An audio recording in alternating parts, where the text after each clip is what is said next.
joining us now from SiriusXM and actually from Dallas, where he works full time. But boy, when things are good and we don't have a COVID-19 pandemic, he works pretty full time for the Big 12 channel with Big 12 this morning with Dave Archer.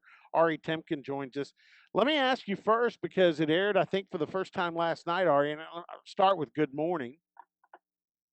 Good morning. How are you, buddy? I'm doing great. You guys debuted a special on Eddie Sutton, and this has been a long time coming. Oklahoma State fans, I mean, if the Springfield, the Naismith Hall of Fame had not voted Eddie Sutton in this time, there may have been a rebellion march all the way from Stillwater to Springfield, Mass. And I think you guys, I was listening to the special last night. You get the sense from Fran Fraschilla, you get the sense from Mike Boynton, just about everybody you talk to, certainly the former players for Coach Sutton that you had, that frustration that their frustration with this was going pretty thin on not letting Coach Sutton into the Hall of Fame. Yeah, no question. And I would start Robert with Fran Fraschilla, who, Right. I mean, he's been banging that drum for a long time now. And it's funny because I remember, a year or so ago, maybe longer, when Fran was talking about it, I'm thinking, Eddie Sutton's not in the Hall of Fame. Like you just almost sort of figured that he was because it seemed absurd that he wouldn't be, given not just his record and success, but also his influence. Robert, I'm a firm believer that Hall of Fame for sport should tell the story of your sport, and so like baseball, should Pete Rose be in the Hall of Fame? Yeah, you can't tell the story. You can't tell the story of baseball without Pete Rose, and in the same vein, you can't tell the story of basketball without Eddie Sutton. No question, you can't. Well, and folks that listen regularly, and they should listen regularly, by the way, to Ari and the team on the Big 12 station 375. They know you're a Kansas alum, and of course, the head coach at KU is ultra successful, and he's in the Hall of Fame. Bill Self. Bill Self will tell you that at the hand of Eddie Sutton being as an assistant coach, that he learned a lot. And Bill's another one, along with Fran and the former players and Mike Boynton. Bill's another one that's beat the drum pretty regularly. Like, okay, I'm in this Hall of Fame. You better legitimize it and put Coach Sutton in. Yeah, I'm glad you brought up Bill Self because that was certainly an angle I was going to go to as well. I mean, obviously, Bill played at Oklahoma State and then, of course, was an assistant, I believe a grad assistant or an assistant coach under Eddie Sutton at Oklahoma State. No, he was actually. I tell you what, Bill's coached for some really good coaches. He was a grad assistant for Larry Brown at Kansas. At KU, And I right, and think that '88 staff. I didn't know if he also managed with so he would again. I can't remember exactly the role he had with Oklahoma State, but I'm trying to think through right now. well, But I mean that '88 staff under Larry Brown was insane. he went from Kansas to back to his alma mater as a full-time assistant for Leonard Hamilton, who had left Kentucky where Coach Sutton was at the time. And so Bill, and I'll tell you this, I mean, Leonard Hamilton has turned out to be a pretty good coach, but let's start telling some stories here. I was producing the coaches show back then for basketball. I was producing the Leonard Hamilton show. And so I was around the staff a lot, and I got to see a lot of behind the scenes. And Bill was calling a lot of what they did, especially defensively. Bill was making the decisions because from an X and O standpoint, now Leonard was a recruiter deluxe. The guy could recruit, crazy, and maybe not always on the up and up, but I think for the most part, he right. was. But Bill was the guy that knew the X's and O's, and I remember a game in particular against Kansas State that they couldn't solve K-State offensively. And at halftime, and I actually was in the halftime locker room shooting some video of the coaches making adjustments. Bill puts up I think he went to a triangle in two, which was, kind of different. You didn't see that a lot. And Oklahoma State was known for man defense, even with Leonard Hamilton. And second half, K State was befuddled. I mean, they couldn't. they couldn't get anything done, and Oklahoma State came back and actually won the game. Well, when Leonard Hamilton left to go to Miami, and Eddie Sutton was hired after the year off, from the Kentucky debacle. Uh, Bill Self was the only assistant coach I think he retained.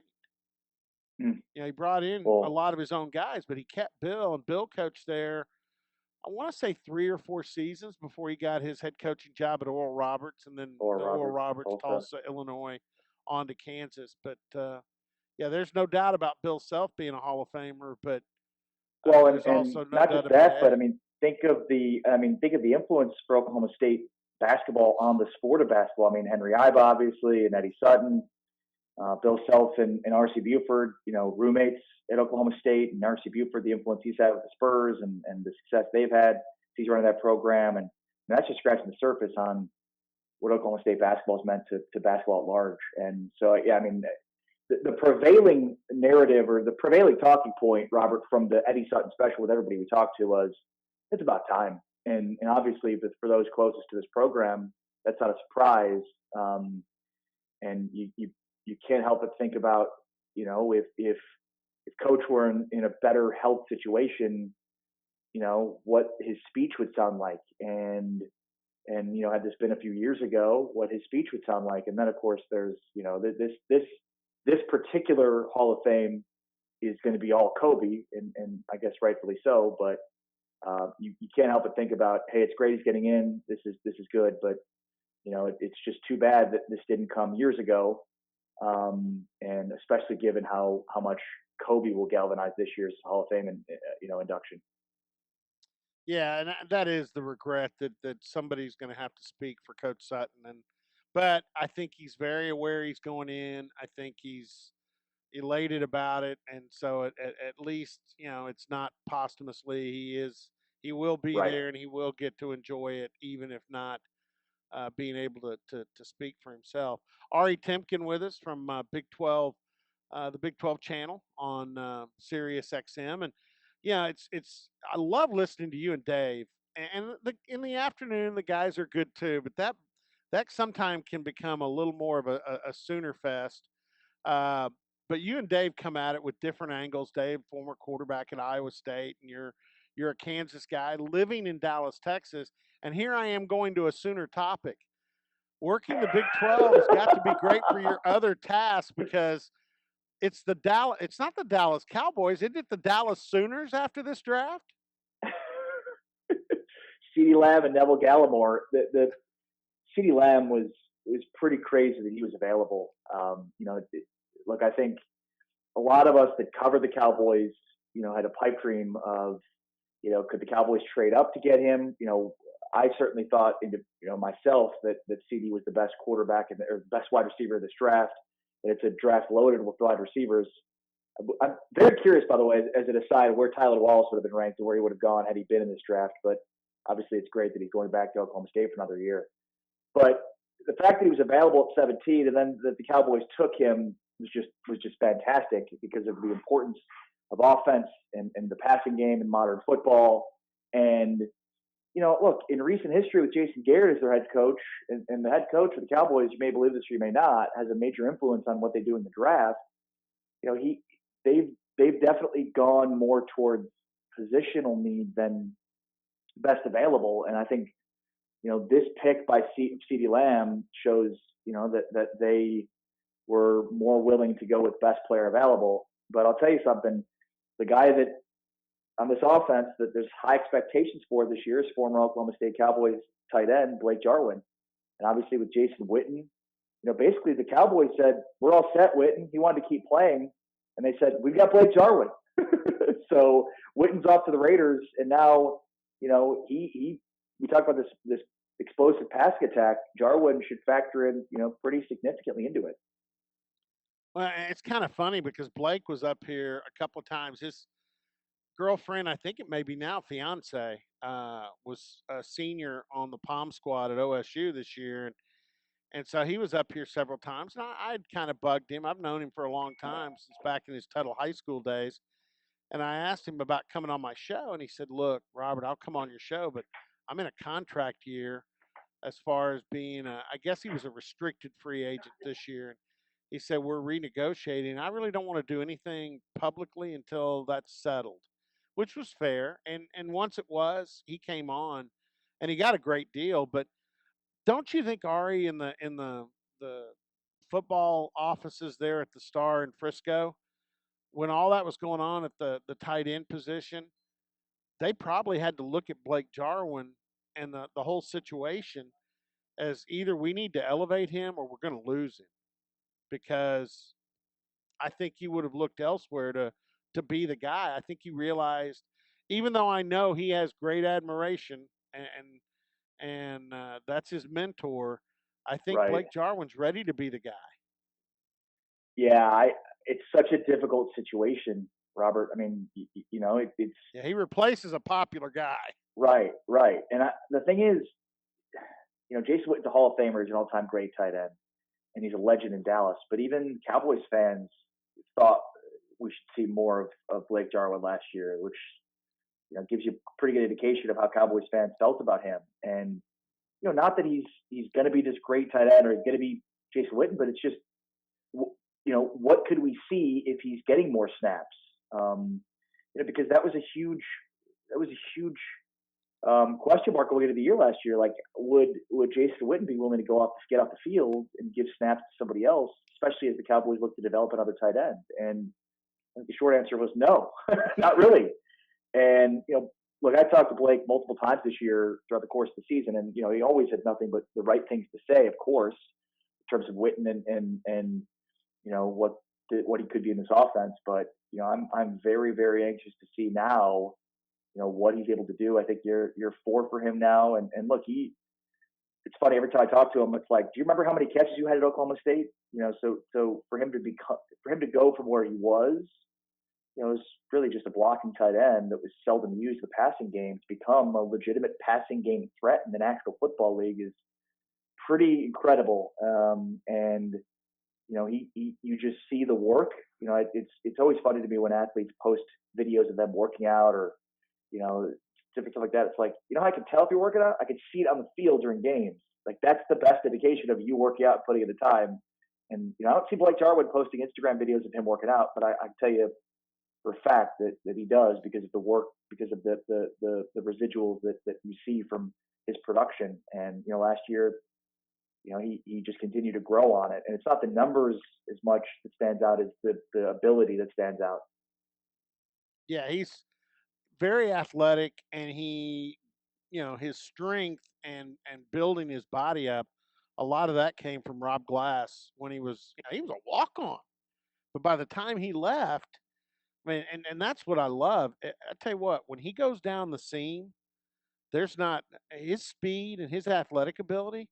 He's a tough matchup for even good safeties, because he's got the size and he's so fast for how big he is. He's a tough matchup when he's going vertical down the seam, and that's a lot of fun to watch. It was fun to watch at Oklahoma State, and you're right, they didn't do it often enough, but it's fun to watch him do that in the NFL. Hey, let's switch to college, because we don't have that much time, and I know when you guys are doing your 1 hour at 7 a.m., it's 7 to 8, and does it repeat?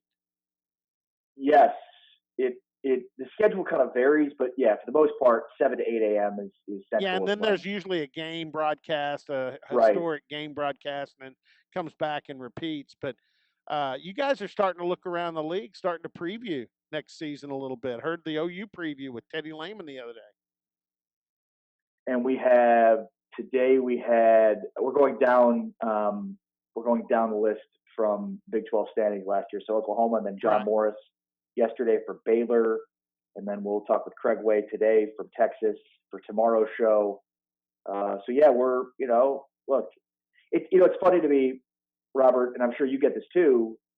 It's like friends of mine or people I'm around. It's like, hey, what are you talking about? There's no sports. Like, that's got to be tough. And it's like, no, not really. The thing that's tough is not doing a live show. It's pre-recording the podcast, not doing live radio. Like, that's what's tough. But it's like I tell people, it's like, this is literally all I can do. All I can, the only discernible skill that I have is to come up with interesting storylines and topics, in lieu of sports. So, one of the things we want to do is continue the conversation with folks like you and Dave Hunziker out in Stillwater and Craig Way in Austin and on and on and on to kind of get, the major storylines inside all 10 of the cities in the Big 12, to kind of get an idea of what everybody's thinking going into football season. Because I'm not going to say if there is or hopeful there is, because I'm just going to operate like there will be a football season, and I think we all should, because that gives us hope.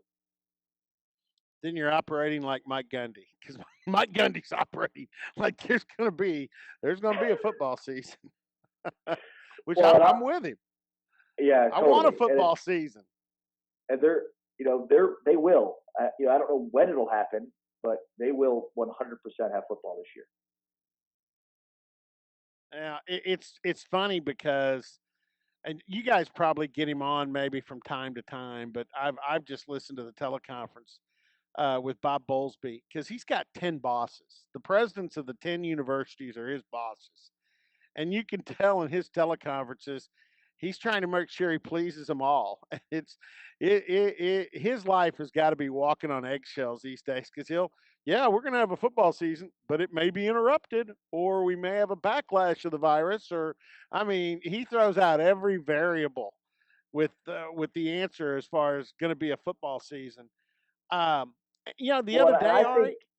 Oh, go ahead. And he's been, very much a leader, in my opinion, in terms of the other conference commissioners in having, in most of the salient points have been made. You really don't hear much from the Pac-12, the Big Ten, or the SEC commissioners on this front. Like, you hear mostly from Bob Bowlesby, and I just find that to be very interesting, because I think he said a lot of interesting things. Robert, you had some really good questions on that initial teleconference, a month or so ago, that he answered and addressed, pretty forthright. So I've been impressed with how Bob Bowlesby's handled this. No, I like Bob, and the Big 12 needed a commissioner like Bob Bowlesby.